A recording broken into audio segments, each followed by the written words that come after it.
नमस्ते, मैं हूं अभिनय आकाश और आप देख रहे हैं प्रभा साक्षी का special show most reliable information यानी एमआरआई। डेटॉल ब्रांड का नाम सुनते ही क्या याद आता है? वही जानी पहचानी खुशबू, रोगाणुओं का खात्मा, चमचमाता घर और डेटॉल का धुला वो भरोसा।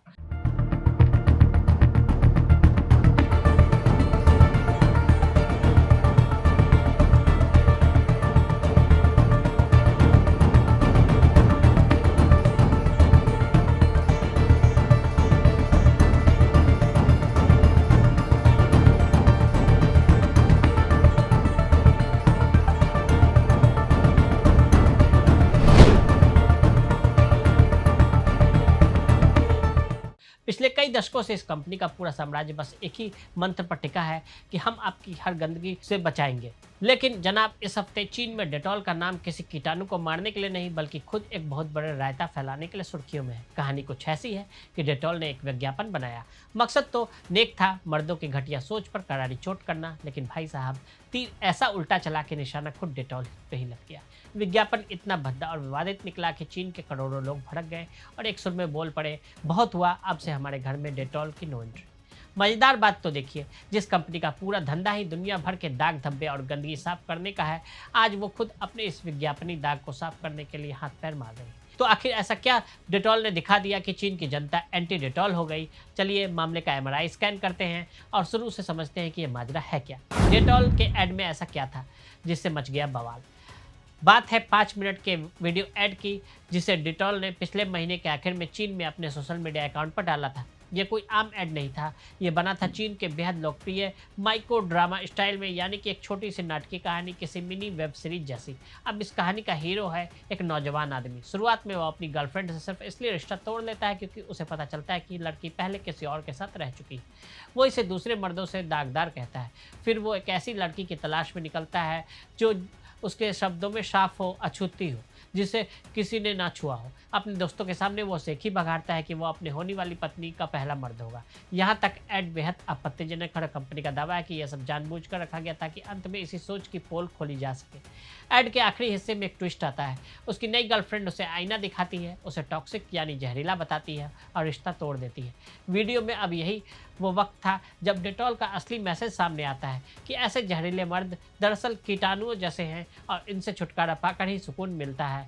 ऐड के सीन में लड़की अपने पुराने बॉयफ्रेंड के कपड़े वॉशिंग मशीन में डालती है, डेटॉल से सैनिटाइज करके साथ कीटाणुओं की तरह उसे सोच को भी धो डालती है। मतलब ऐड का इरादा था मर्दों की इस गंदी सोच पर तंज कसना, लेकिन हुआ इसका ठीक उल्टा। दिक्कत ये थी कि ऐड के शुरुआती 4 मिनट इतने भद्दे और औरत विरोधी थे कि लोगों के दिमाग में बस यही बैठ गया।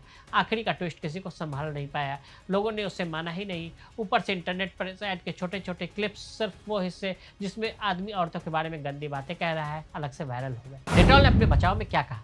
ब्रांड ने माफ़ी मांगी और इसके पीछे का मकसद बताया, जो डर से जुड़े रूढ़िवादी विचारों का विरोध करना और उनकी आलोचना करना। हालांकि बाद में ऑनलाइन फैले कुछ हिस्से ने इसके मुख्य संदेश को गलत तरीके से पेश किया। 22 जून को डेटॉल ने एक बयान में कहा कि हम मानते हैं कि इसमें कई लोगों, खासकर महिलाओं को ठेस पहुंची है। विज्ञापन का कंटेंट बनाने और उसकी समीक्षा करने में हुई किसी भी लापरवाही की जिम्मेदारी हम लेते हैं। ब्रांड ने परिवारों की सेहत सुरक्षा के अपने मिशन का जिक्र करते हुए कहा कि हम अच्छी तरह जानते हैं कि असली सुरक्षा हर व्यक्ति की गरिमा, उसके साथ बराबरी का व्यवहार किए जाने के अधिकार की रक्षा करने से में भी है। डेटॉल ने यह सुनिश्चित किया कि वो अपने कंटेंट मॉडिफिकेशन प्रोसेस की समीक्षा करेगा और कंपनी ने माना कि ऐड की भाषा गलत थी और जांचने में उससे लापरवाही हुई। डेटॉल ने यह भी कहा कि उनका मकसद हमेशा परिवारों की सेहत बचाना रहा है, लेकिन असली सुरक्षा का मतलब हर इंसान की इज्जत और बराबरी की रक्षा करना भी है। कंपनी ने भरोसा दिलाया कि वो कंटेंट जांचने का तरीका फिर से खड़ा करेगी। विज्ञापन कैसे बन गया गले की हड्डी? चीन के सोशल मीडिया प्लेटफॉर्म जैसे वीबो, रेड नोट पर इस वक्त डेटॉल के खिलाफ गुस्से का ऐसा ज्वालामुखी फूटा है कि लोग उस कंपनी को सीधे उम्मीद से पड़े और बेकार बता रहे हैं। एक यूजर ने भड़ास निकालते हुए लिखा कि इतना घटिया विज्ञापन, इसे देखकर तो मैं अवाक रह गया। वहीं दूसरे ने पूछा, इस कंपनी का सीनियर मैनेजमेंट आखिर सो रहा था क्या?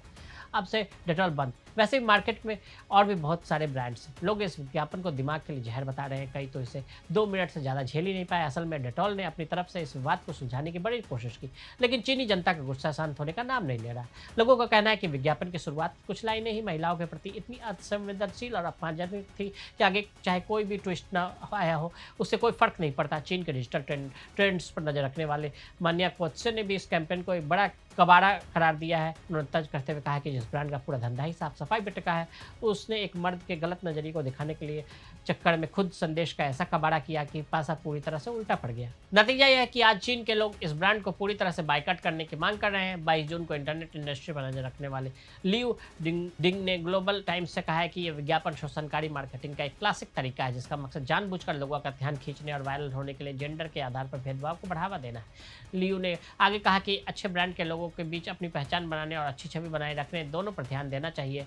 अफसोस की बात है कि आजकल कुछ कंपनियां ब्रांड की प्रतिष्ठा की परवाह किए बिना हर कीमत पर लोगों का ध्यान खींचना चाहती है, जो उनके कॉर्पोरेट मूल्य में आई भारी गिरावट को दिखाता है। ऐसी मार्केटिंग बिल्कुल गलत है, इससे लोगों के बीच बातचीत का माहौल खराब होता है।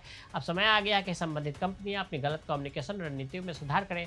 हालांकि ये पहली बार नहीं है जब डेटॉल ने चीन में ऐसी गड़बड़ी की है। पिछले साल एक विज्ञापन में ये लाइन दिखाने के बाद कंपनी में एक और विवाद में फंस गई थी कि शादी से ठीक पहले महिला को वापस कर दिया गया।